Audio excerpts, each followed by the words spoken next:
हमारे महाप्रभु जगन्नाथ जी के परम भक्त, उनके वंशज मिले थे परसों तरसों हमको, बंधु महंती, जो कि ना तो धनवान है और ना एक श्रेष्ठ जाति में जन्मे हैं,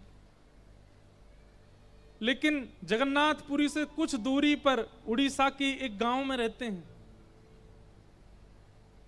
और भिक्षा मांगते हैं घर घर जाकर के। जो मिल जाता है उसी से स्वयं पाते हैं, पत्नी को पवाते हैं, 2 बालक हैं उनको पवाते हैं बस। लेकिन कभी कभी ठाकुर जी इतनी परीक्षा ले लेते हैं कि आज 5 दिन निकल गए और बंधु महंती को पाने के लिए किसी ने भिक्षा नहीं दी है। सब लोग इधर देखो, सावधानी से सुनो।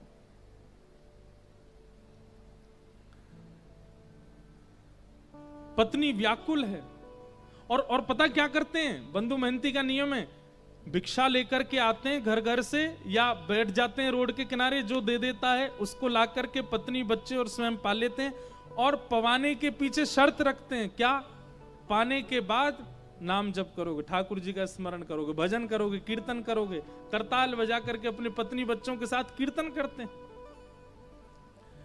5 दिन हो गए, अन्न नहीं पाया तो पत्नी बोली, अब तो अन्न मिला नहीं तो फिर कीर्तन भी नहीं होगा। अन्न मिलेगा तो कीर्तन होगा ना, कुछ खाने को मिलेगा, पेट में जाएगा तभी तो स्वर निकलेगा, तभी तो ताल बजेगी, तभी तो नृत्य होगा, कीर्तन रुक जाएगा। अब बंधु महंती को इस बात की चिंता नहीं है कि अन्न नहीं मिल रहा है, उसको इस बात की चिंता कीर्तन नहीं करेगी।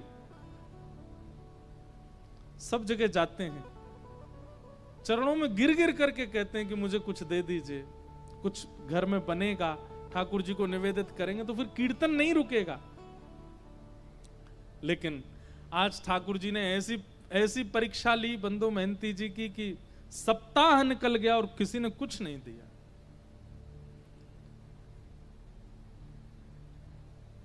बंधु महंती सोचते हैं क्या करूं, कीर्तन नहीं होता है, बच्चे भूखे रोते हैं, पत्नी कहती है कि अन्न मिले तो कीर्तन हो।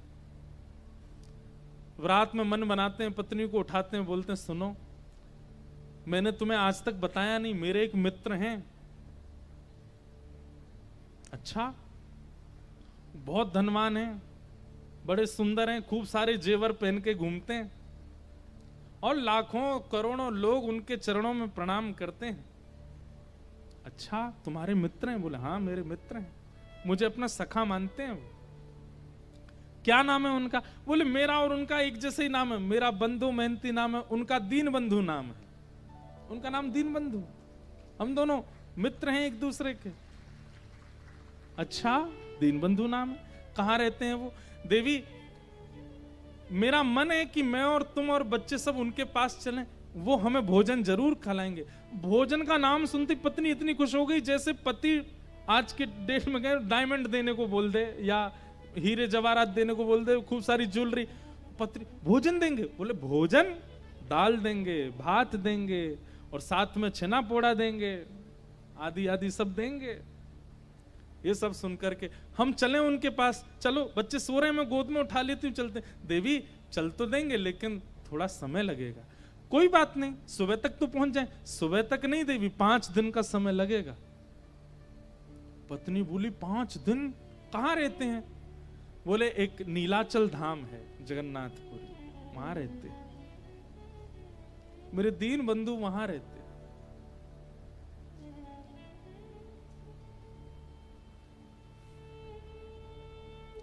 पत्नी से झूठ बोला है, मेरे मित्र हैं।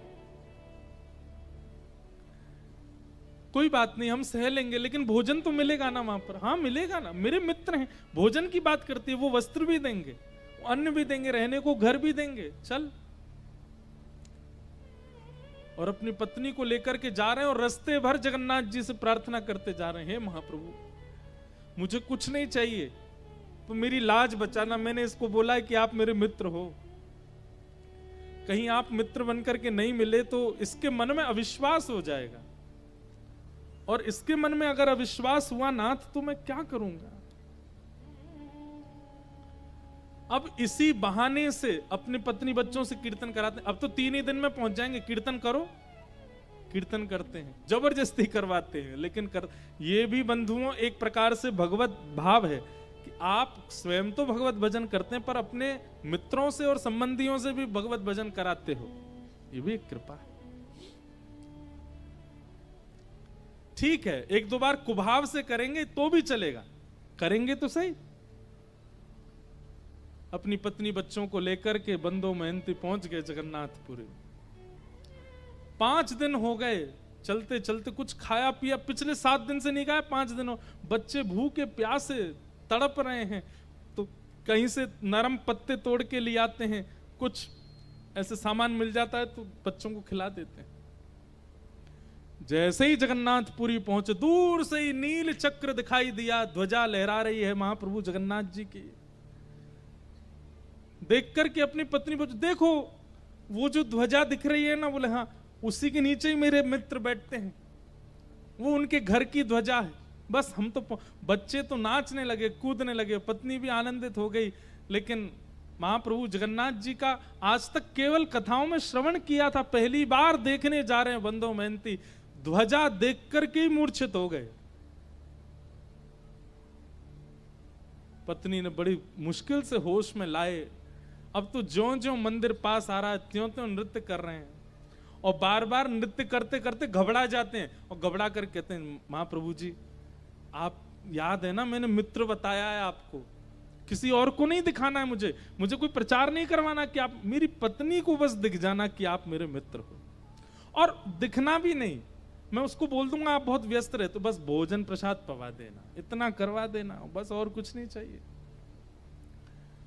महाप्रभु जी के मंदिर पहुंचे, जाने कितनी बार ठाकुर जी की स्मृति में बेहोश हो गए। जगन्नाथ जी के मंदिर में प्रवेश किया, महाप्रभु जी के सामने जैसे ही पहुंचे, आहा, जगन्नाथ स्वामी नयन पथगामी भवतु में, महाप्रभु जी के जब विशाल नेत्रों का दर्शन और ये आजानुलंबित भुजाओं का दर्शन किया, बंदो महंती नाचने लगे, दौड़ने लगे भीतर की ओर, मानो जैसे महाप्रभु जी बुला रहे हो। देख, मैंने कही थी ना मेरे मित्र हैं, मुझे देखती देख भुजा खड़ी कर ली इन्होंने, कह रहे आजा गले मिल ले। हाँ भुजा तो जाओ मिल लो, अभी नहीं ना, अभी वस्त्र नहीं धुले मेरे, अच्छे स्वस्थ वस्त्र पहनूंगा, ना धो के तैयार तब जाऊंगा भीतर। एक लाज तो बचा ली ठाकुर जी, अब दूसरी कुछ प्रसाद पवा देना। ऐसे बंदो मेहनती रात भर बैठे रहे मंदिर के द्वार पर, किसी ने भोजन नहीं पूछा। पत्नी बोली, आप तो कह रहे थे कि आपके मित्र भोजन पवाएंगे, दाल भात और जाने क्या क्या आप हमको प्रलोभन दे रहे थे। अरे तू देखा नहीं कितनी भीड़ थी अंदर, कितने लोग बैठे थे वहां पर, अभी सबसे मिल रहे हैं, वो सुबह तक हो जाएंगे, कराएंगे ना हमको। वहीं बैठ करके चिंतन करते जा रहे हैं महाप्रभु जी, कीर्तन करो कीर्तन करो, और तुम पे तो घूम फिर के कीर्तन आता है, अब तो हम कीर्तन तभी करेंगे जब महाप्रसाद मिलेगा। अर्धरात्रि का समय सब चले गए, और बंदो महंती केवल हाथ जोड़ करके रुदन करते हुए ठाकुर जी से प्रार्थना करने, नाथ लाज बचा। और तभी महाप्रभु जगन्नाथ जी एक ब्राह्मण का रूप धारण करके आए, अपनी सुंदर थाल में महाप्रसाद, स्वयं गए रसोई में ठाकुर जी, और जो महाप्रसाद रखा था जगह जगह से हंडियां उतार करके अपने हाथों से ही महाप्रसाद धर रहे हैं, अपने हाथ से ही दाल ला रहे हैं, और फिर ढूंढ रहे हैं कौन कौन सी सामग्री कहाँ धरी है। सब जगह से, जैसे कोई थाल, माता थाल लगाती है बालक के लिए, उसको ये अच्छा लगता है ये भी पवा देते हैं, ये अच्छा लगता है ये भी तो महाप्रभु जी देख रहे हैं मेरे को भोग में क्या क्या अच्छा लगता है, वो सब सामग्री ढूंढ ढूंढ के निकाल रहे हैं। कटहल की सब्जी धरो, महाप्रसाद धरो, खिचड़ी धरो, इसमें दाल धरो, ये धरो, सब पूरा थाल अपने हाथों से सजा रहे हैं। सुभद्रा जी बलभद्र जी देख करके कितने प्रसन्न हो रहे हैं, वाह आज महाप्रभु, पूरी दुनिया इनकी थाल लगाती है लेकिन आज खुद थाल लगा के लेके जा रहे हैं। ठाकुर जी को अपनी थाली लगानी नहीं आती, उनको क्या चुपचाप से बैठे रहते हैं, लाडले लाल हैं, दूसरे लगा लगा के देते हैं, पर आज बंदो मेहनती की थाल खुद लगा रहे हैं। और थाल के ऊपर वस्त्र रख करके अपने कंधा पे, विशाल थाल है, कंधा पर रख करके ठाकुर जी बाहर आए, और बाहर आकर, अरे कोई बंदो महंती नाम का आया है क्या? बंदो महंती तो नाम सुनकर के, मेरा नाम किसको पता भाई, मन में सोचा, पत्नी तो सो गई है, मन में सोचा कोई और होगा बंधु मेहनती मेरे जैसा, लेकिन देखा कोई और है भी नहीं, अकेला मैं ही बैठा हूं। ठाकुर जी बड़ी अपनी भौं चढ़ा करके और जैसे कोई बिना भाव दिए बात करता ना, ऐसी बात कर रहे हैं। ए भाई कौन हो तुम, कहां से आ गए हो, ये फटे पुराने लत्ते पहन, यहाँ बाहर निकलो, यहां से चले जाएंगे भगवान, पर हम ही बंधु मेहनती हैं। तुम बंधु मेहनती हो? बोले हाँ। अच्छा, अपना और परिचय बताओ। बोले और तो क्या परिचय है, परिचय यही है कि मेरे पास ना तो घर है, ना व्यापार है, ना संपत्ति है, ना धन है, कुछ भी नहीं है, ठाकुर जी को अपना मित्र मानता हूं बस। अरे यही परिचय तो पूछ रहे थे, महाप्रभु जगन्नाथ जी आए थे स्वप्न में, और स्वयं भगवान ही कह रहे हैं, बोले प्रभु महाप्रभु जगन्नाथ जी आए थे स्वप्न में, स्वप्न में आके बोले मेरा मित्र बंधु मेहनती। बोले 1 मिनट रुक जाएंगे? बोले क्यों? पत्नी को उठा दूं, उसके सामने बोल दो ये बात कि मेरे को मित्र कहा महाप्रभु जी ने।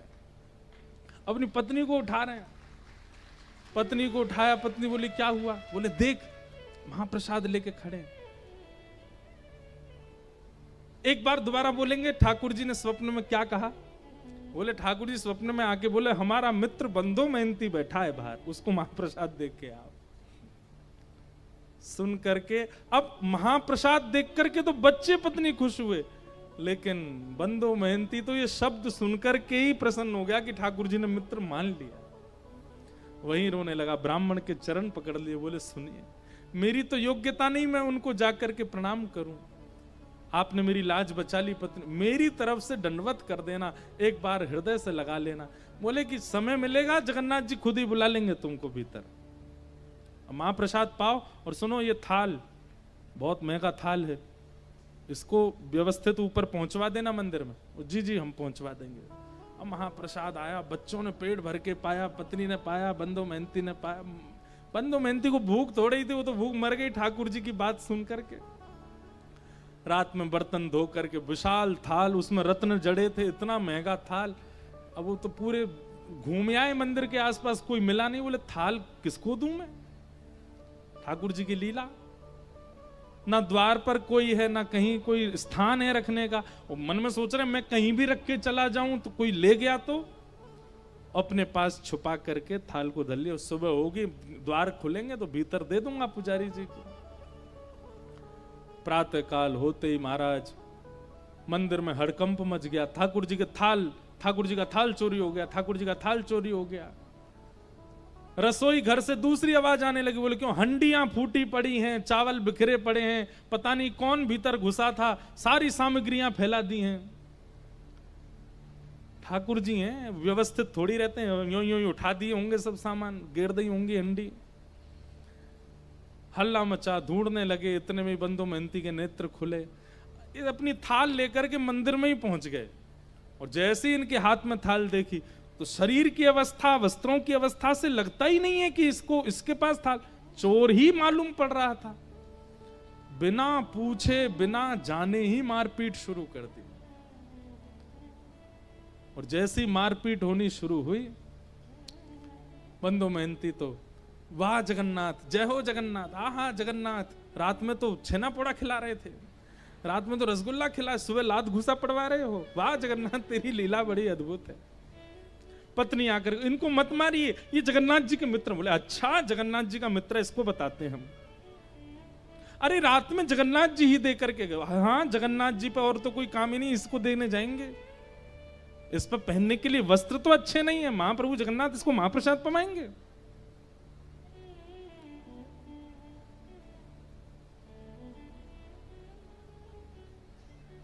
इतना मारा कि बंधु मेहनती बेहोश तो नहीं हुए, पर ठाकुर जी के ध्यान में चले गए। बोले नाथ आपकी लीला, श्रीमद् भागवत में गोपियां कहती हैं, मैवम विभोर हति भवान गदितम नृशंसम संत्यज्य सर्व विषयाम तव पाद मूलम। हे ठाकुर जी, सब चीज छोड़ करके भक्त आपकी शरण में आता है, लेकिन आप परीक्षा लेने से बाज नहीं आते, आप बहुत परीक्षा लेते हो। बंधु मेहनती चिंतन कर रहा, वाह नाथ आप चाहो तो सब कुछ देते हैं, और आप चाहो तो मारते पीटते भी। ठाकुर जी तुरंत दैतापति राजा के स्वप्न में गए और कहे, बोले मेरा परम सखा बंधु मेहनती यार, तुम्हारे लोग उसको मार रहे हैं। अभी जाओ, जाकर के उन लोगों को रोको और उन सबको बताओ। उनका दिमाग नहीं चलता, खुद वो स्वयं नहीं विचार कर सकते। जब मंदिर का ताला नहीं टूटा है, मंदिर के अंदर के सांकर तक नहीं खुली है, तो फिर भीतर से थाल बाहर कैसे चला गया? अरे मानव को ताला तोड़ना पड़ेगा, सांकर खोलनी पड़ेगी, तभी वो किसी सामग्री को चुरा सकता है। पर मेरे लिए कोई द्वार नहीं होता, कोई ताला नहीं, मैं जहां चाहूं जा सकता हूं। बता दो, थाल वो नहीं लेके आया, मैं दे के आया, मेरा मित्र बंधु मेहनती आया। राजा ने आकर के सबको रोका, बोले क्यों मार रहे हो? इन्होंने बोले थाल चुराया, ताला खुला हुआ मिला था क्या? बोले नहीं। बोले रसोई घर में सब सामग्री फैली थी, बोले रसोई के ताले खुले हुए? तो बोले नहीं। बोले भाई जब ताले ही टूटे नहीं तो फिर ये सामग्री बाहर कैसे आई? विचार किया तुमने? बोले स्वयं जगन्नाथ जी देख करके गए, जगन्नाथ जी की आज्ञा बता करके क्षमा मांगी और महाप्रभु जगन्नाथ जी ने आज्ञा कर दी। बोले आज से हमारे मंदिर में सब जो भी कुछ धन राशि आती है, जो भी, वो सब सेवा बंधु मेहनती को प्रदान करो, इनको हमारे मंदिर की सेवा दे दो। आज तक महाप्रभु जगन्नाथ जी के मंदिर की सेवा उन्हीं के वंशज करते आ रहे हैं। परसों तरसों हमें मिले थे, कोई उनके वंश के ही आए थे, भुवनेश्वर से मिल के गए। कैसे कृपालु है नाथ। परीक्षाएं तो बहुत लेते हैं, लेकिन अपने उत्कंठा को डगमगाने मत देना। बस जीवन में पड़ाव बहुत आएंगे, भक्ति मार्ग में रुकावटें बहुत आएंगी, विचलनता बहुत ज्यादा आवेगी, लोगों के द्वारा बहुत कुछ सुनना पड़ेगा, पर आप अपनी मिलन की जो वो भावना है उसको खत्म मत होने दो, वो यथावत रहने दीजिएगा। ध्रुव जी महाराज को 5 महीने में ठाकुर जी मिल गए और ठाकुर जी ने मिलकर के ध्रुव जी की स्तुति श्रवण करी। ध्रुव जी महाराज ने भगवान की पावन स्तुति गा करके चरणों में प्रणाम करके कहा, भगवान भक्ति मुहु प्रवहताम त्वयि में प्रसंगो भूयादनंत महताम अमलाशयानाम ये लांजसोल्वणुमुरु व्यसनम भवाब्धिम निश्चय भवत गुण कथामृतपान मत्त। हे नाथ, मुझे आपकी कथा का व्यसन हो जाए, कृपा करके ऐसा अनुग्रह कर दो। भगवान ने ध्रुव के ऊपर कृपा की। 36,000 वर्ष तक ध्रुव जी ने पृथ्वी पर राज्य किया। तत्पश्चात ध्रुव जी महाराज श्री भगवत धाम को प्रस्थान किए और भगवान ने उनको एक नवीन लोक बना करके दिया, जिसका नाम ही है ध्रुव लोक। वहीं पर श्री ध्रुव जी महाराज नित्य बैठ करके भगवान का आराधन और दर्शन करते हैं। बोलो भक्तवत्सल भगवान की जय। ध्रुव जी के वंश में राजा अंग, इनके बेटा बैन, बैन के ही यहाँ भगवान पृथु हुए और पृथु महाराज ने 10,000 कान मांगने का वरदान मांगा। ऐसे सब क्रम सुनाए गए। तत्पश्चात ऋषभदेव महाराज जी का चरित्र सुनाया, जिनके वंश में श्री भरत जी हुए, जो कि अपने तृतीय जन्म में भरत जी महाराज दूसरे जन्म में हिरण बने, तीसरे जन्म में जड़ भरत बन करके आए और रहुगण राजा को इन्होंने ज्ञान उपदेश किया। अद्भुत कथा यहाँ पर सुनाई गई। भूगोल खगोल का वर्णन किया, नरकों का वर्णन किया गया। सब कथाओं को हम प्रणाम मात्र करते और वृत्रासुर की कथा सुनाई गई, जहाँ पर 4 श्लोक वृत्रासुर ने भक्ति प्रधानता के गाए हैं। भक्ति पथिकों को ये 4 श्लोक याद होने चाहिए। कौन कौन से? श्री अनेक बार हमने इनका विस्तार किया है। अब क्या लगातार हमारी कथा चलती तो हम कहीं कोई प्रसंग विस्तार करते हैं, कहीं कोई करते हैं। तो यहाँ पर अब कृष्ण जन्मोत्सव करना है तो उसके लिए अब चल रहे हैं। वृत्रासुर ने 4 स्तुतियां श्लोक गाई हैं, उनकी बड़ी प्रधानता है। अहम हरे तब पादई कमूल दासानुदासो भवतास्म भूय मनस्मरेता सुपतेर्गुणांस्ते गृणीतवाक्कर्म करोतु काय न पृष्ठम न च पारमेष्ठम न सार्वभौमं न रसाधिपत्यम न योग सिद्धिरपुनर्भवं वा समंजसत्वा विरहैकांक्षे अजात पक्ष इव मातरम खगा स्तन्यम यथा वत्सतरात् सुधार्था प्रियं प्रियैव विषितं विषन्नाः मनोरविन्दाक्ष ददीक्षते त्वां ममत्तमश्लोक जनेषु सख्यम संसार चक्रे भ्रमतस्य कर्म भी तो तन्मायया आत्मज जादरागहे स्वासक्त चित्तस्य न नाथ भूया। इस प्रकार श्री वृत्रासुर ने भगवान की स्तुति गाई, प्रहलाद जी का पावन चरित्र सुनाया गया। हिरण्यकश्यप नाम के राक्षस के यहां पर भक्त प्रहलाद का प्रादुर्भाव हुआ। भगवान को जब कृपा करनी होती है तो विपरीत परिवार में भी भक्तों को जन्म दे देते हैं। लेकिन आजकल के कलयुगी जीव भक्त बालकों को पाकर के मन में विचार करते हैं कि भैया संसार में कैसे रहेगा। लेकिन आप लोग यही मानिएगा कि आपके पूरे खानदान में कोई भक्त नहीं है और एक भक्त बालक हो जाए तो महाप्रभु जगन्नाथ जी ने पूरे कुल को चुना है उद्धार करने के लिए। उसका सम्मान कीजिए, उसकी स्थिति को समझिए। आज भी कोई सुबह मिलने आए थे, उनमें भी एक छोटी सी लाली बेचारी, उसके लिए भी उनकी माता जी बोल रही थी कि इनके परिवार में कोई और इनकी भावना को समझता नहीं। बंधुओं, एक भक्त यदि कुल में उत्पन्न होता है तो ठाकुर जी की कृपा से होता है। आपने कोई प्रयास नहीं किया। कई जगह ऐसा होता है दादा दादी भक्ति कराते हैं, माता पिता भक्ति कराते हैं, तब बालकों में भक्ति जागृत होती है। पर कई जगह ऐसा होता है किसी में भक्ति नहीं है लेकिन वो बालक बचपन से ही वैष्णव भक्त हो जाता है, अपने आप उसकी रुचि कथाओं में बढ़ने लग जाती है। इसका मतलब है ठाकुर जी ने चुना है, ठाकुर जी चाहते हैं कि आप भक्ति भाव में आओ। आजकल बहुत सारे बालक ऐसे मिलते हैं जो सब काम करते थे लेकिन अचानक से कोई रील ऐसी देख ली, कोई वीडियो ऐसी उनके सामने आ गई, उसको देख लिया, महाभागवत प्रसंग सुन लिए, बस वो प्रसंग सुनते ही उनके चित्त में परिवर्तन आने लगा। जिनका मैं बात बता, बंधु महंती के जो परिवार के परसों हमें मिले, वो भी बता रहे थे, बोल महाराज जी हम सब कुछ चलता था जीवन में परिवार में, लेकिन 2 वर्ष पहले कोई ऐसी क्लिप देख ली, ऐसा भाव सुन लिया कि बस तब से सब छोड़ दिया। वचनों में बहुत ताकत है। मुझे ऐसा लगता है कलयुग में परमात्मा कहां है? वाणी में है। वाणी में परमात्मा विराजमान है।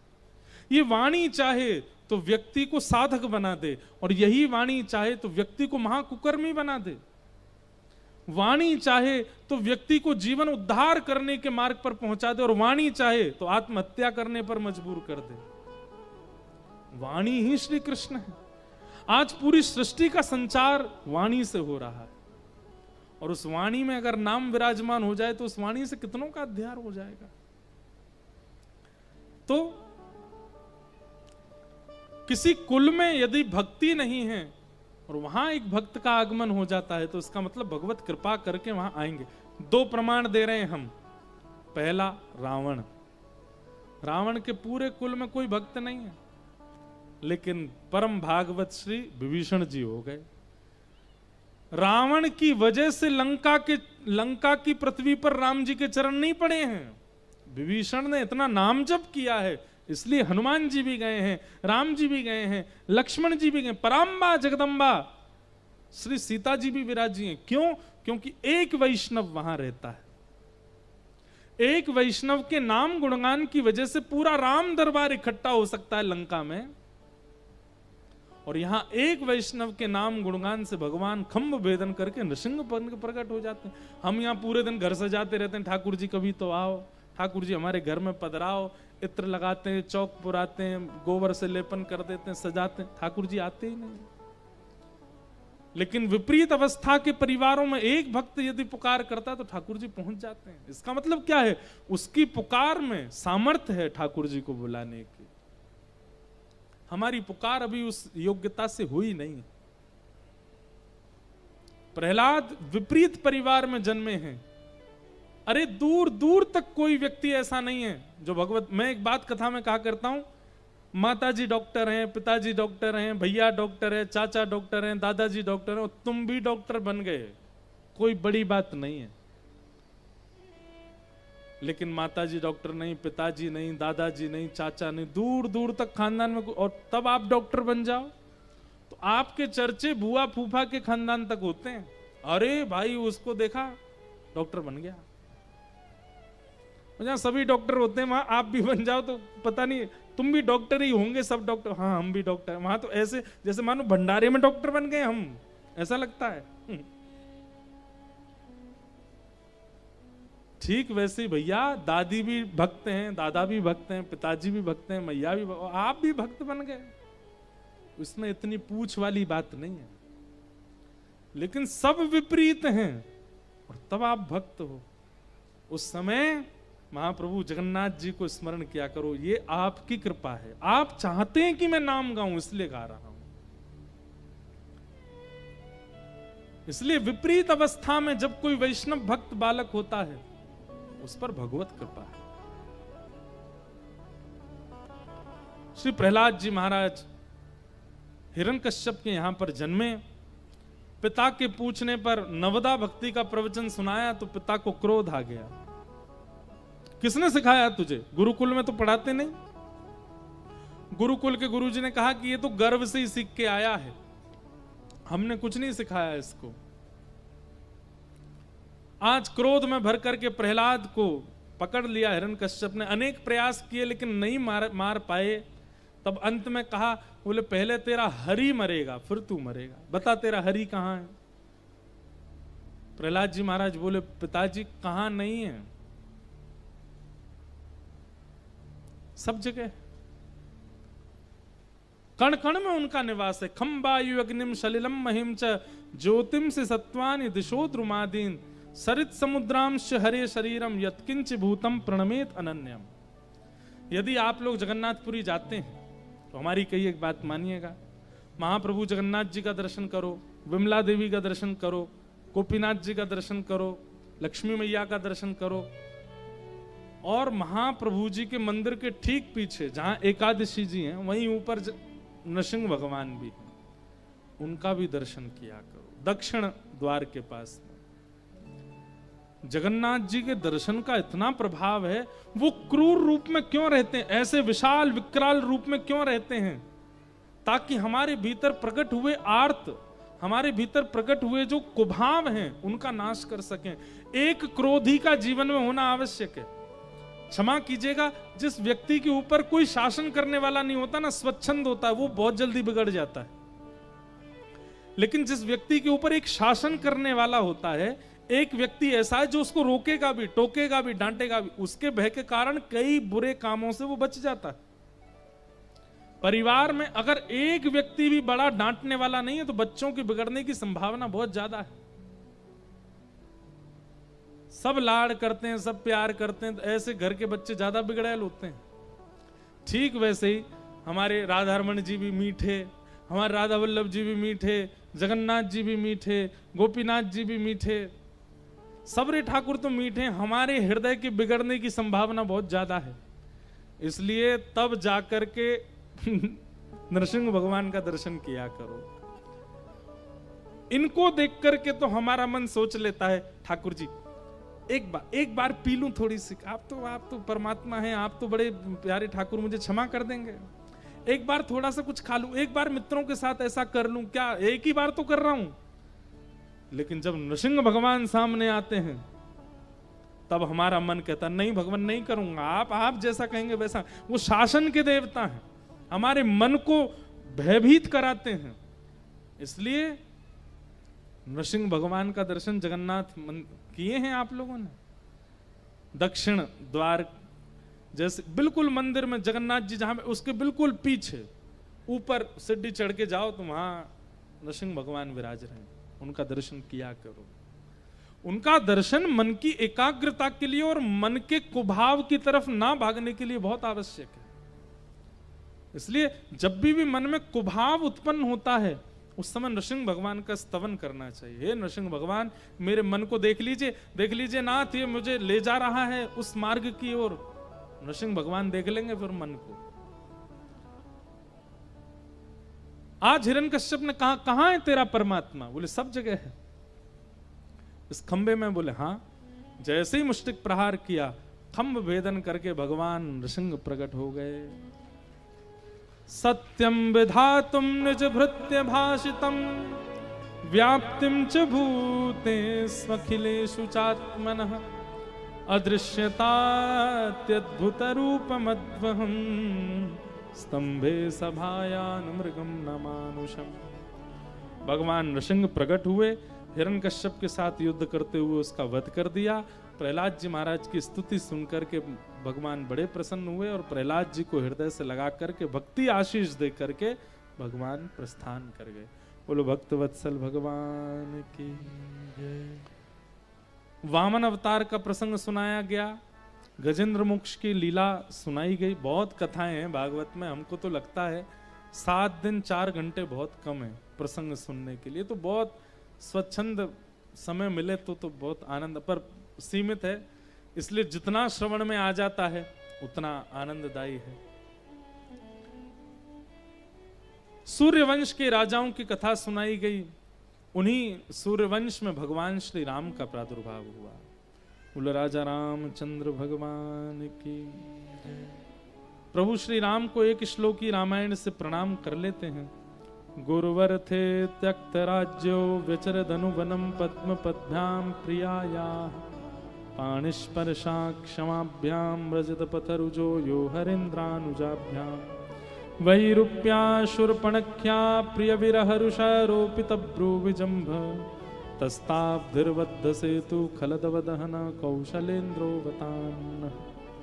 राजा रामचंद्र भगवान की। ऐसे प्रभु श्री राम के सुंदर प्रसंग सुनाए गए और अब चंद्रवंश के राजाओं का प्रसंग सुनाते हुए भगवान श्री कृष्ण के प्रादुर्भाव की लीला सुनाई। चंद्रवंश में अनेक राजा हुए, सब राजाओं की कथा सुनाते हुए 10वें स्कंद में जैसे ही श्री शुकाचार्य जी प्रवेश करते हैं, 2 श्लोकों में संपूर्ण कृष्ण लीला सुना करके विश्राम कर देते हैं कथा। मथुरा में जन्म हुआ, गोकुल में लीला करी, वृंदावन में उत्सव मनाए, कालियानाग का वध करके भगवान स्वधाम को प्रस्थान, भगवान मथुरा आए, कंस वध करके महाभारत युद्ध कराया, द्वारिका में स्थापन किया, 16,108 विवाह आदि ये सब लीलाएं सुना करके भगवान स्वधाम चले गए। इस प्रकार से संपूर्ण कृष्ण लीला सुना करके जब श्री शुकाचार्य जी विश्राम लिए, परीक्षित ने चरणों में प्रणाम किया। बोल भगवान आपने क्या कर दिया, पूरी कृष्ण लीला आपने ऐसे झटपट सुना दी। बोले यही कृष्ण लीला है। बोले नहीं भगवान मुझे ऐसे नहीं सुननी है। कथितो वंश विस्तारो भवता सोम सूर्ययो राज्ञां चोभय वंशाना चरितम परमाद्भुतम। आप कृपा करके ठाकुर जी की पूरी लीला का विस्तार से वर्णन करो, मैं सुनना चाहता हूं। शुकाचार्य जी महाराज बोले परीक्षित तुम 4 दिन से एक ही आसन पर बैठे हो, सोए नहीं हो, कुछ खाया नहीं है, पिया नहीं है, एक ही आसन में बैठे हो, थोड़ा विश्राम कर लो फिर सुना देंगे। बोले नहीं भगवान अब मुझे विश्राम की इच्छा नहीं है। नई शाति दुस्सहा शुन्माम तत्योदम पिबाधते पिबंतम त्वन्मुखाम भोज च्युतम हरि कथामृतम। नाथ आपके मुख रूपी कमल से ये जो भगवान की सुंदर कथा निर्झरित हो रही है, इसके श्रवण के बाद मुझे शयन की इच्छा नहीं है। आप प्रार्थना करता हूं कृपा करके मुझे विस्तार से कृष्ण लीला सुनाइए। शुकाचार्य जी महाराज कहते हैं जब ऐसी उत्कंठा कृष्ण लीला सुनने की होती है तभी कृष्ण कथा सुनानी चाहिए। अगर ऐसी उत्कंठा नहीं है, ऐसी प्यास नहीं है, तो फिर कृष्ण लीला का कोई भाव नहीं। राजन तुम्हारी उत्कंठा को मैं परखना चाह रहा था, मैं देखना चाह रहा था तुम कितने व्याकुल हो कृष्ण लीला सुनने के लिए, और तुम्हारी व्याकुलता बता रही है कि तुम ब्रज में प्रवेश करने के लायक हो। ब्रज घूमने का विषय नहीं है, ब्रज डोलवे का विषय नहीं है, ब्रज में ऐसे ही डोले आए, चाट भल्ला खाया है, लस्सी पियाए, इसके लिए ब्रज नहीं है। ब्रज में तो ऐसे प्रवेश किया जाता है जहां निद्रा की इच्छा ना हो, जहां बहुव्यंजन पाने की इच्छा ना हो।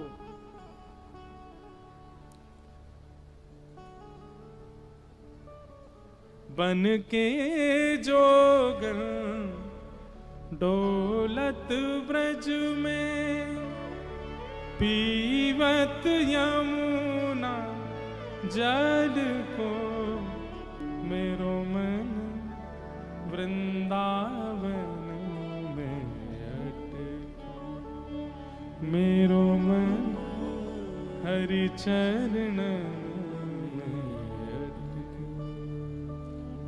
ये बन के जोगन डोलत व्रज में, पीवत यमुना जल को। जोगन का मतलब क्या है? दर्शन को नैना तपे, वचन सुनन को कान, मिलवे को हियरा तपे, एक जीवन प्राण, गोवर्धन वासी सांवरे, गोवर्धन वासी। अरे जब राहुल केला से निकलते हैं ना वृंदावन के लिए, तो वृंदावन जाते समय ऐसा चिंतन चले, राधा रमन जी मुझे दिखेंगे, वो अपना हाथ हिलाएंगे, वो चलते फिरते दिखेंगे, थोड़ी आंख मटकाएंगे, वो उनका स्वर मुझे सुनाई देगा क्या? मेरे कानों को ठाकुर जी का स्वर सुनाई देगा क्या? मेरी जिह्वा को उनके अधरामृत युक्त प्रसाद का अनुभव होगा क्या? मेरी त्वचा को कभी श्री ठाकुर जी के हस्त कमल का स्पर्श प्राप्त होगा क्या? मेरे हृदय को वो कभी अपने हृदय से लगाएंगे क्या? अपने श्री युगल चरणों में मेरे शीश को झुकाने का मुझे अवसर प्रदान करेंगे?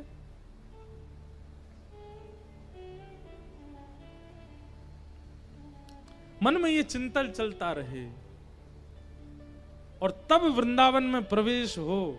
ये असली वृंदावन दर्शनार्थी का नियम है कि उसका प्रत्येक रों केवल इसलिए व्याकुल है कि इन सब इंद्रियों को श्री कृष्ण आस्वादन को प्राप्त होंगे। क्षमा कीजिएगा, आप राहुल केला से निकलते हैं और मन में भाव आता है वृंदावन जाएंगे, बिहारी जी का दर्शन करेंगे, बाहर चाट वाले बैठे होंगे उनसे चाट खाएंगे। मतलब जीव को नहीं कराओगे आप उनका आस्वादन, जीव के लिए कुछ और है। वृंदावन में सुंदर सुंदर पोशाक मिलती है, ठाकुर जी के लिए लेंगे, हम अपने लिए भी लेके, मतलब आप अपने शरीर को किसी अन्य वस्त्र का आस्वादन कराएंगे, ठाकुर जी का नहीं कराएंगे। अरे ब्रजरज में लोट करूं पवित्र या तनकू में, ऐसी भावना। मेरे प्रत्येक रों को श्री कृष्ण प्राप्त हो, केवल नेत्रों को नहीं, मेरी हर इंद्रिय कृष्ण को प्राप्त करे, इसलिए मैं वृंदावन जा रहा हूं। ऐसी व्याकुलता के साथ जब वृंदावन प्रवेश होता है तब असली वृंदावन का दर्शन होता है। आप केवल नेत्रों को दिखाने के लिए जाते हैं, स्वयं को उपस्थिति कराने के लिए वृंदावन जाते हैं तो केवल नेत्रों को दर्शन होता है। लेकिन जब रोम रोम को कृष्ण आस्वादन कराने के लिए जाते हैं तो वृंदावन के कण कण में श्री कृष्ण का अनुभव होता है, वृंदावन के वृक्ष वल्लरियों में श्री कृष्ण का अनुभव होता है।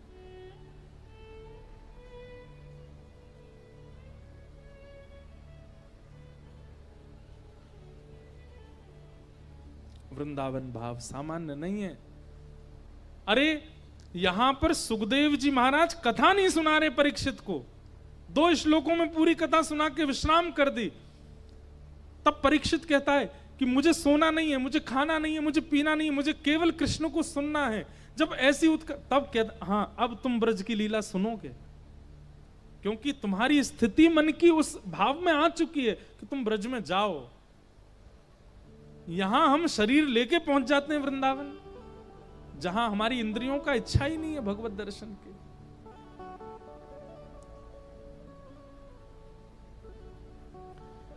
अब वृंदावन में प्रवेश तो कर ही रहे हैं, कल से वृंदावन के भाव ही सुनने को मिलेंगे। शुकाचार्य जी कहते हैं कि अब तुम योग्य हो गए हो, अब मैं तुम्हें ब्रज लीला सुनाता हूं। वसुदेव गृहे साक्षात् भगवान पुरुष परः जनिष्यते तत्प्रियार्थम सभवन्तु सुरस्त्रिय। वसुदेव जी महाराज कि यहां पर मैं अवतार लूंगा, ऐसा भगवान ने आकाशवाणी करके बताया। वसुदेव के घर में साक्षात परमात्मा ही मैं कृष्ण बन करके आ रहा हूं, सब देवी देवता सावधान हो जाओ, और पृथ्वी तुम चिंता मत करो, मैं आ रहा हूं। भगवान ने ऐसी आकाशवाणी कर दी। यहां पर वसुदेव जी महाराज का भी प्रादुर्भाव हो चुका है, धीरे धीरे वे बड़े हो गए। वसुदेव जी का विवाह कंस ने अपनी चचेरी बहन देवकी के साथ कराया। अपनी बहन को विदा करने के लिए स्वयं जा रहा था, तभी देवताओं ने आकाशवाणी करके कहा कि इन्हीं का अष्टम गर्भ तुम्हारा काल होगा। ये खबर पाते ही कंस को क्रोध आ गया, अपनी बहन को ही मारने के लिए तलवार उठा ली। वसुदेव जी ने चरण पकड़ लिए, इनको मत मारो, हमारी जितनी संतान होगी हम सब तुमको दे देंगे, इनको मत मारो। इस विश्वास पर कंस ने छोड़ दिया। 6 बालकों को कंस ने मार दिया, और 7वें बालक के रूप में बलराम जी आए। बोलो बलराम जी महाराज की जय। बलराम जी दोनों माताओं के लाला हैं। ये रोहिणी नंदन भी हैं और देवकी नंदन भी हैं। ये कुछ महीने देवकी मैया के गर्भ में रहे और फिर कुछ महीना रोहिणी मैया के गर्भ में रहे, इसलिए इनका नाम शंकरषण भी है। श्री बलराम जी महाराज ने दोनों मैयाओं को सुख प्रदान किया। सब लोग इधर देखो।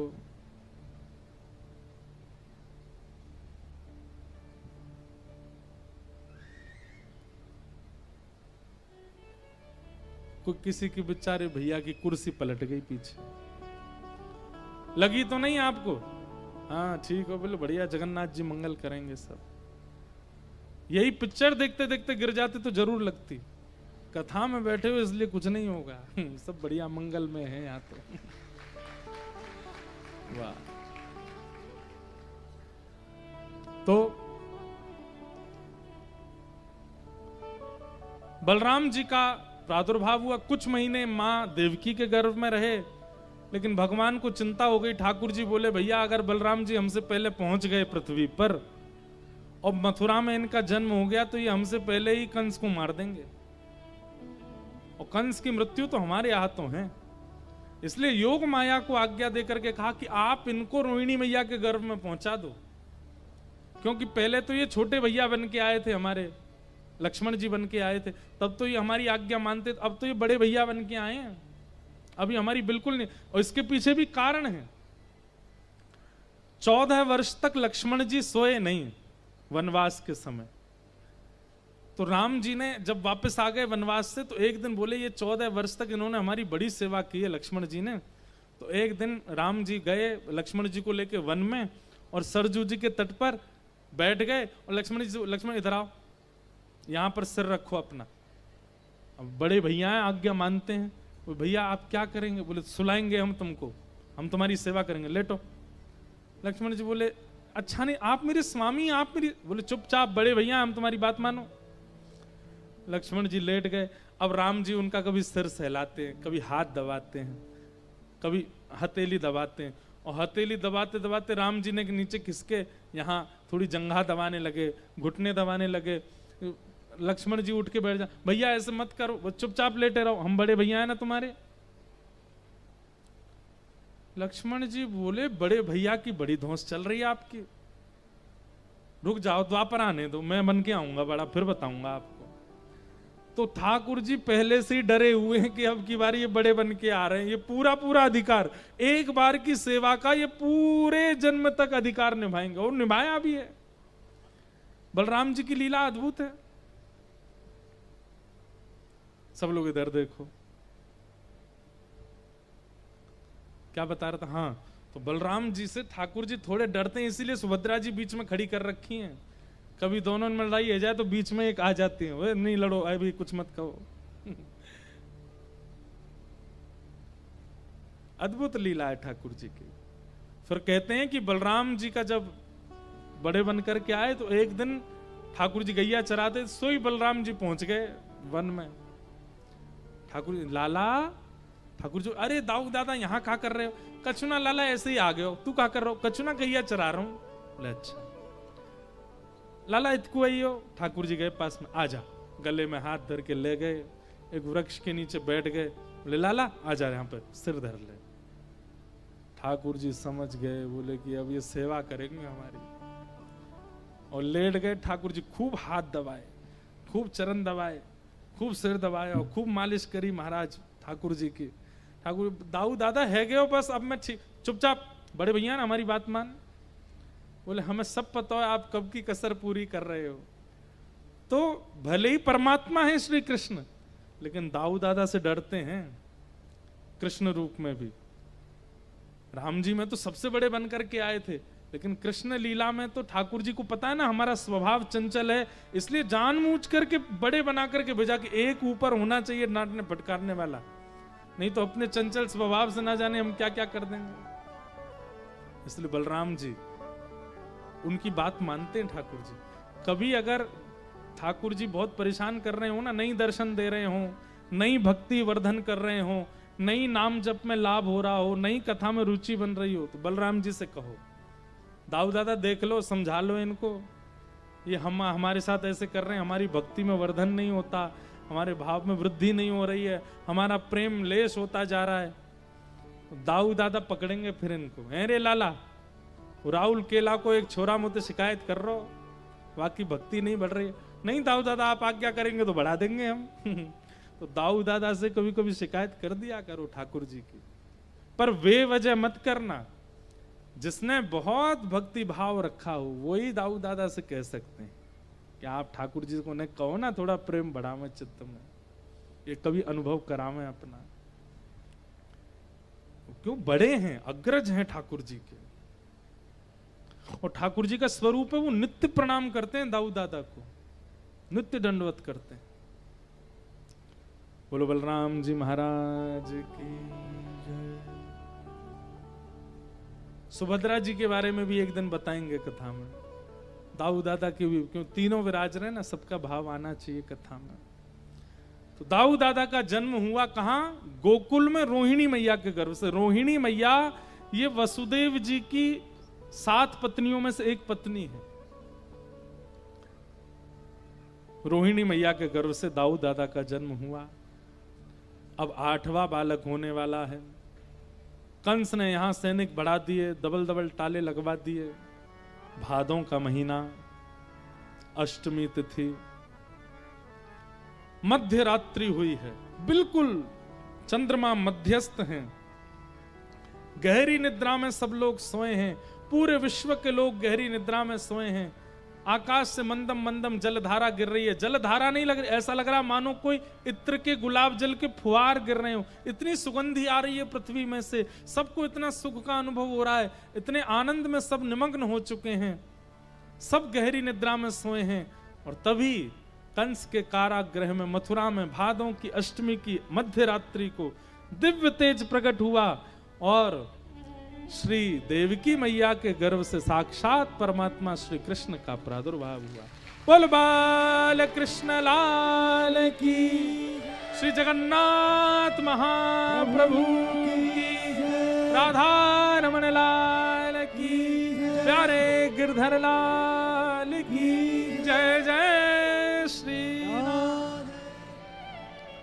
आहा, शंख चक्र गदा पद्म चतुर्भुज रूप धारण करके ठाकुर जी प्रकट हुए।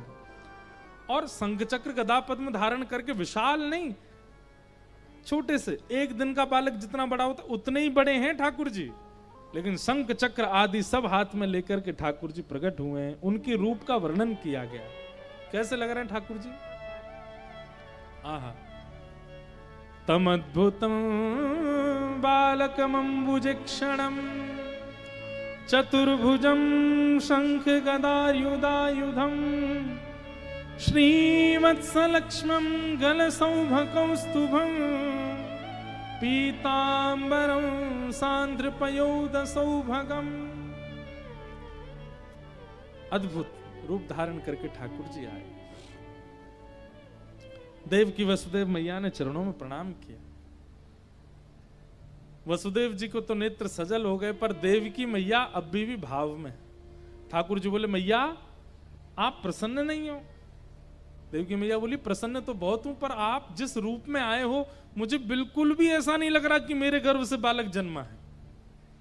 अरे बालक जन्म लेता है तो बालक के प्रसव की पीड़ा, बालक का रोना, बालक का वो चंचल स्वभाव तुरंत माँ के हृदय पर लग करके दुग्धपान, उससे माँ को अनुभव होता है कि मैंने बालक को जन्म दिया।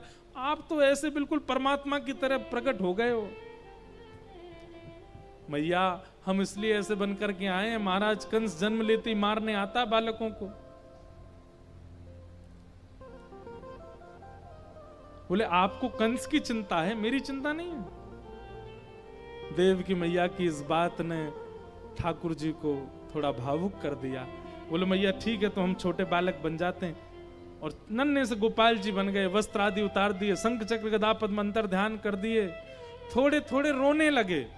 तब देव की मैया ने अपने वक्ष पर लगा करके ठाकुर जी को पयोधर का पान कराया। भैया तानपुरा बदल लो। हाँ। वसुदेव जी को ठाकुर जी ने आज्ञा की, पिताजी अब एक काम आपको करना है। बोले क्या? हमको ले जाकर के आप गोकुल छोड़े आइए और गोकुल में नंद यशोदा की यहाँ एक लाली जन्मी है, वाकू लाकर के महाराज कंस को दे दो। हम 11 वर्ष 56 दिन कुछ ब्रज में लीला करेंगे और लीला करके फिर आएंगे। 11 वर्ष की बात है, उसके बाद आकर के महाराज कंस को हम देख लेंगे और तब फिर पूरे जीवन आपके साथ रहेंगे। बस 11 वर्ष का और त्याग करना पड़ेगा आप। देव की मैया बड़ी भावुक हो गई, जन्म लेते ही बालक दूर हो रहा है। लेकिन ठाकुर जी ने कहा मैया अब चिंता मत करो, उसके बाद कितने 100 वर्ष तक हम पृथ्वी पर रहेंगे, आपके साथ ही रहेंगे। बस 11 वर्ष के लिए थोड़ा त्याग करना पड़ेगा। पिताजी माताजी मान गए। जैसे ही ठाकुर जी को गोद में लिया, हथकड़ियां खुल गईं, बेड़ियां खुल गईं, सारे दरबान सोए हैं, चट्ट चट्ट सारे ताले खुल गए। एक डलिया में लेकर के श्री वसुदेव जी महाराज ठाकुर जी को लेकर के गोकुल की ओर जा रहे हैं। आहा, मंदम मंदम जलधारा गिर रही है।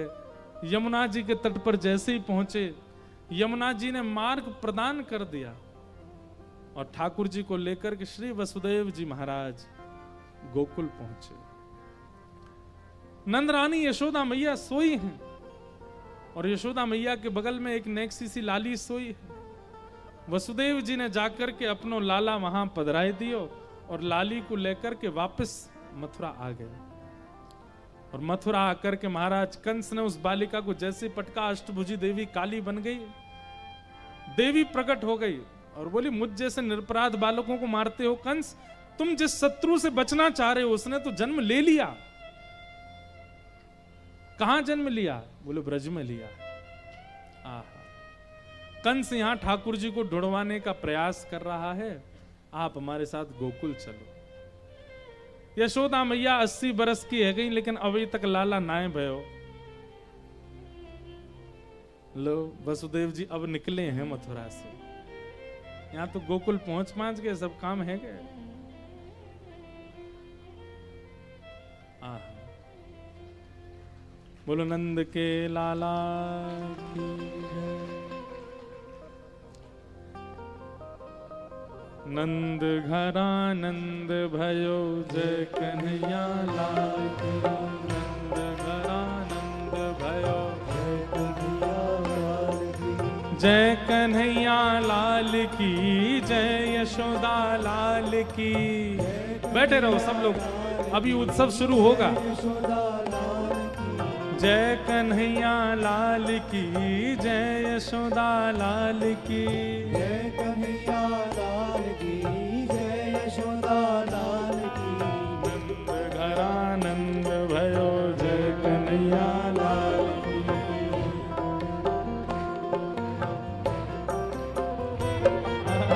कितने खुश हो रहे हैं। आगे की कथा आप कर लो। सबको बोल दो बधाई हो। अरे ये तो नहीं बोल रहा, आप पे तो मुंह है, बोलो बधाई हो।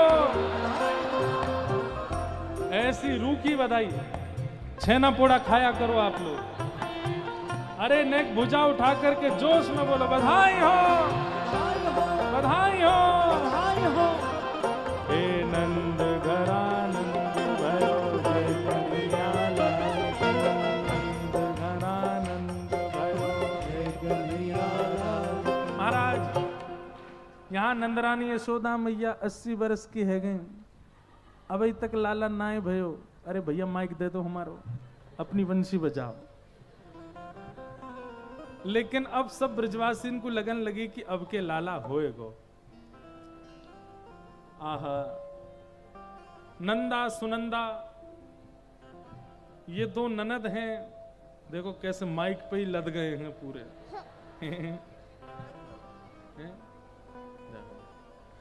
नंदा सुनंदा ये दो भुआ हैं ठाकुर जी की।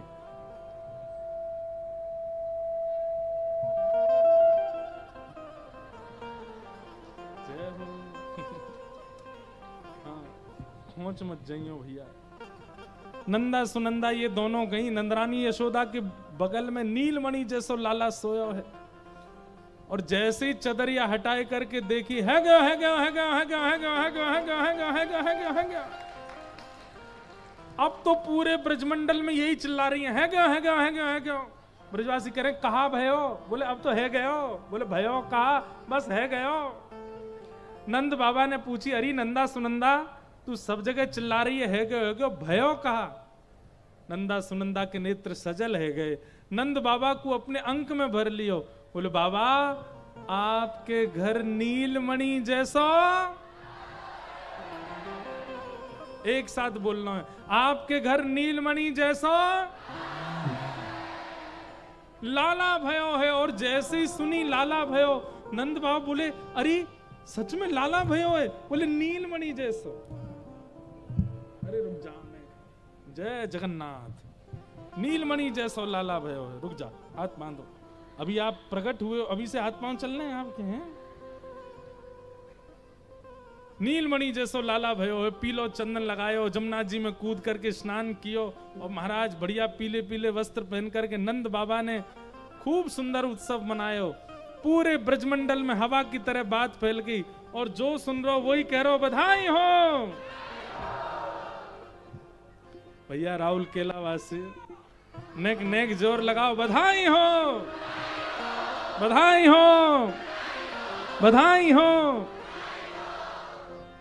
अब आपकी पतो चलेगी कि भैया कितने दमदार हो ब्रज में है रहे जय जयकार नंद घर लाला जायो है। ब्रज में है जय जयकार नंद घर लाला जायो। हाँ हाँ हाँ, ब्रज में है रहे जय जयकार नंद घर लाला जायो है। ब्रज में है रही जय जयकार नंद घर लाला जायो। लाला जायो है नंद रानी ने लाला जायो है। हाँ लाला जायो है नंद रानी ने लाला जायो है। हाँ ब्रज में भुजा उठाओ और कम से कम 1 फुट ऊपर उछल के बोलना है, हो ब्रज में, हो ब्रज में, हो ब्रज में है रे जय जयकार नंद घर लाला जायो है। ब्रज में है रे जय जयकार नंद घर लाला जायो। हाँ हाँ हाँ, ब्रज में है रे जय जयकार नंद घर लाला जायो।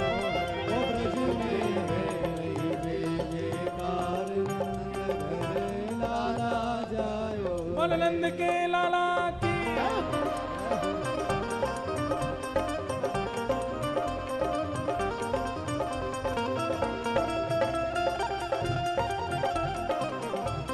बधाई हो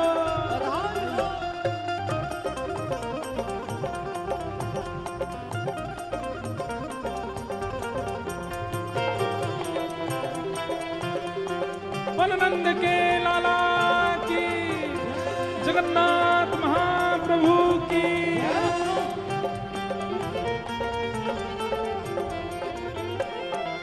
ब्रज 84 कोस में भैया, ब्रज 84 कोस में भैया, ब्रज 84 कोस में भैया, ब्रज 84 कोस में भैया। सब ही कहे धन्य यशोदा मैया, सब ही कहे धन्य यशोदा मैया। सब कहे धन्य यशोदा मैया। क्यों 80 साल की आयु में सुत ऐसो जायो है। 80 साल की आयु में सुत ऐसो जायो है। हो ब्रज में जो भैया खड़े हैं ना तो ताली बजा रहे ना गा रहे, उनको अपने बगल वाले की सौगंध है। भुजा उठा करके अरे जगन्नाथ महाप्रभु को उत्सव मना रहे हो ब्रज में, हाँ ब्रज में, हो ब्रज में है जय जयकार नंद घर लाला जायो है। ब्रज में है जय जयकार नंद घरा नंद भयो, जय कन्हैया लाल की, नंद घरा नंद भयो, जय कन्हैया लाल की, श्री जगन्नाथ भयो, जय कन्हैया लाल की, हे नंद घरा नंद भयो, जय कन्हैया लाल की, हे यशोदा के लाला भयो, जय कन्हैया लाल की, हे यशोदा के लाला भयो, जय कन्हैया लाल की।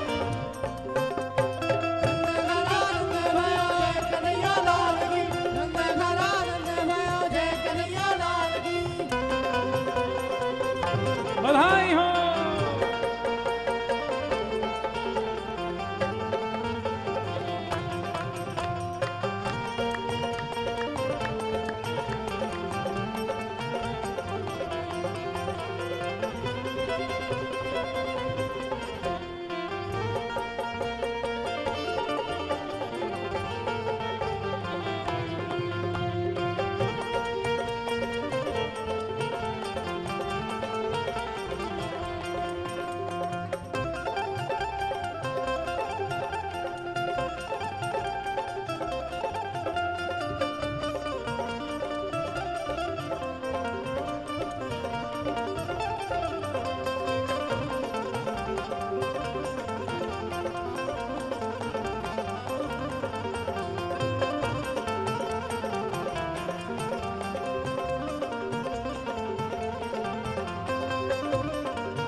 यूथ के यूथ नंद घर आवे, यूथ के यूथ नंद घर आवे, यूथ के यूथ नंद घर आवे। ब्रजवासी सब हिल मिल गावे, ब्रजवासी सब हिल मिल गावे, ओ ब्रजवासी सब हिल मिल गावे, ओ ब्रजवासी सब हिल मिल गावे। 80 साल की आयु में सुत ऐसो जायो है, 80 साल की आयु में सुत ऐसो जायो है। ओ ब्रज में, ओ ब्रज में, ओ ब्रज में है रही जय जयकार नंद घर लाला जायो है। ओ ब्रज में है रही जय जयकार नंद घर लाला जायो, लाला जायो है, घर लाला जायो है, हाँ लाला जायो है, यशोदा ने लाला जायो है। ओ ब्रज में जय हो, ओ ब्रज में अरे जय हो, ओ ब्रज में है रही जय जयकार नंद घर लाला जायो है। ब्रज में है रही जय जयकार नंद घर लाला जायो, जय हो।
ब्रज 84 कोस में भैया, ब्रज 84 कोस में भैया, ब्रज 84 कोस में भैया, हो ब्रज 84 कोस में भैया। ओ सब कहे धन्य यशोदा, ओ सब कहे धन्य यशोदा मैया, सब कहे धन्य यशोदा मैया, सब कहे धन्य यशोदा मैया। ब्रह्मानंद समान आज सुख सबने पायो है, ब्रह्मानंद समान आज सुख सबने पायो है। ओ ब्रज में, ओ ब्रज में, ओ ब्रज में है रही जय जयकार।